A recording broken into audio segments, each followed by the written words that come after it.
Americans ਜਿਹੜੇ ਆ ਉਹ $8 ਬਿਲੀਅਨ ਐਕਸਟਰਾ ਗੈਸ ਦੇ ਉੱਤੇ ਸਪੈਂਡ ਕਰ ਚੁੱਕੇ ਆ ਜਦੋਂ ਦਾ ਇਰਾਨ ਵਾਰ ਹੋਇਆ। ਸੋ ਆਮ ਬੰਦੇ ਦੇ ਉੱਤੇ ਜਿਹੜਾ ਗੈਸ ਦਾ ਆ ਤੁਸੀਂ ਦੇਖ ਲਓ ਵੀ ਕੀ ਅਸਰ ਹੋਇਆ ਹੈਗਾ। ਕੈਲੀਫੋਰਨੀਆ ਦੇ ਇਹ ਜਿਹੜੇ ਗੈਸੋਲੀਨ ਸਟਾਕਸ ਆ ਉਹ ਕਹਿੰਦੇ ਰੈਕੋਰਡ ਲੋ ਲੈਵਲ ਦੇ ਉੱਤੇ ਚਲੇ ਗਏ ਆ ਜਦੋਂ ਦੀ ਹਾਰਮੋਜ਼ ਡਿਸਟਰਪਸ਼ਨ ਸ਼ੁਰੂ ਹੋਈ ਆ। ਹਾਲਾਂਕਿ ਕੈਲੀਫੋਰਨੀਆ 'ਚ ਕਹਿੰਦੇ ਉਹਦਾ ਅਸਰ ਹੋਣਾ ਸ਼ੁਰੂ ਨਹੀਂ ਹੋਇਆ ਹੈਗਾ। ਕੈਲੀਫੋਰਨੀਆ ਦੀਆਂ ਗੈਸੋਲੀਨ ਇਨਵੈਂਟੋਰੀਜ਼ ਕਹਿੰਦੇ ਰੈਕੋਰਡ ਲੋ ਲੈਵਲ ਦੇ ਉੱਤੇ ਹੈਗੀਆਂ ਆ। ਤੇ ਕੈਲੀਫੋਰਨੀਆ 'ਚ ਗੈਸ ਦੀਆਂ ਪ੍ਰਾਈਸਿਸ ਉਹ ਵੀ ਹਾਈਐਸਟ ਲੈਵਲ ਇਸ ਵੇਲੇ ਚੱਲ ਰਹੀਆਂ ਹੈਗੀਆਂ। $5 ਤੇ 86 ਸੈਂਟ ਐਵਰੇਜ ਜਿਹੜੀ ਗੈਸ ਦੀ ਪ੍ਰਾਈਸ ਆ ਕੈਲੀਫੋਰਨੀਆ 'ਚ। ਯੂਐਸਏ ਦੇ ਵਿੱਚ ਜਿਹੜੀ ਕਿ $4 9 ਸੈਂਟ ਦੇ ਕਰੀਬ ਆ। ਕੈਲੀਫੋਰਨੀਆ ਜਿਹੜਾ ਆ ਮੋਸਟਲੀ ਜਿਹੜਾ ਰਿਫਾਈਨਡ ਪ੍ਰੋਡਕਟ ਕੈਲੀਫੋਰਨੀਆ 'ਚ ਆਉਂਦਾ ਉਹ ਏਸ਼ੀਆ ਤੋਂ ਆਉਂਦਾ ਹੈਗਾ ਆ। ਕਹਿੰਦੇ ਆਉਣ ਵਾਲੇ ਦਿਨਾਂ 'ਚ ਇਹ ਹੋਰ ਵੀ ਜਿਹੜਾ ਇਹਦਾ ਅਸਰ ਪੈਣਾ ਆ ਕਿਉਂਕਿ ਕੈਲੀਫੋਰਨੀਆ ਪਹਿਲੀ ਸਟੇਟ ਆ ਜਿਹਦੇ ਉੱਤੇ ਅਸਰ ਪੈਣਾ ਸ਼ੁਰੂ ਹੋਊਗਾ ਜੋ ਸਟੇਟ ਆਫ ਹਾਰਮੋਜ਼ ਨੂੰ ਕਲੋਜ਼ ਕੀਤਾ ਗਿਆ ਹੈਗਾ ਆ। ਕਿਉਂਕਿ 5th ਲਾਰਜੈਸਟ ਉਹ ਹੈਗਾ ਜਿੱਥੋਂ ਵਰਲਡ ਦਾ ਜਿਹੜਾ ਤੇਲ ਆ ਉੱਥੋਂ ਲੰਘਦਾ ਹੈਗਾ। એનર્ਜੀ ਕਮਿਸ਼ਨ ਕਹਿੰਦੇ ਵੀ ਹੋਰ ਸਟੇਟਾਂ ਦੇ ਨਾਲ ਕਲੋਜ਼ ਕਮਿਊਨੀਕੇਸ਼ਨ ਦੇ ਵਿੱਚ ਹੈਗਾ ਆ ਵੀ ਕੈਲੀਫੋਰਨੀਆ ਨੂੰ ਜਿਹੜੀ ਆ ਗੈਸ ਦੀ ਬਹੁਤ ਜ਼ਿਆਦਾ ਜ਼ਰੂਰਤ ਹੈਗੀ ਆ। ਸਟੇਟ ਵਾਈਡ ਜਿਹੜੇ ਗੈਸੋਲੀਨ ਦੇ ਸਟਾਕਸ ਆ ਉਹ 9.4 ਮਿਲੀਅਨ ਬੈਰਲਸ ਜਿਹੜੇ ਆ ਉਹ ਰਹਿ ਗਏ ਹੈਗੇ ਆ ਜੋ ਕਿ 4 ਹਫ਼ਤੇ ਪਹਿਲਾਂ ਕਿਤੇ ਹਾਈ ਸੀਗੇ।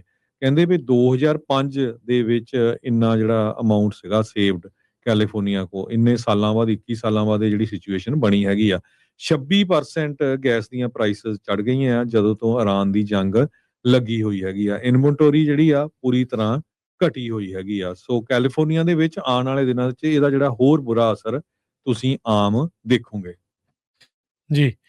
ਅਮਰੀਕਨਸ ਜਿਹੜੇ ਆ ਉਹ $8 ਬਿਲੀਅਨ ਐਕਸਟਰਾ ਗੈਸ ਦੇ ਉੱਤੇ ਸਪੈਂਡ ਕਰ ਚੁੱਕੇ ਆ ਜਦੋਂ ਦਾ ਇਰਾਨ ਵਾਰ ਹੋਇਆ।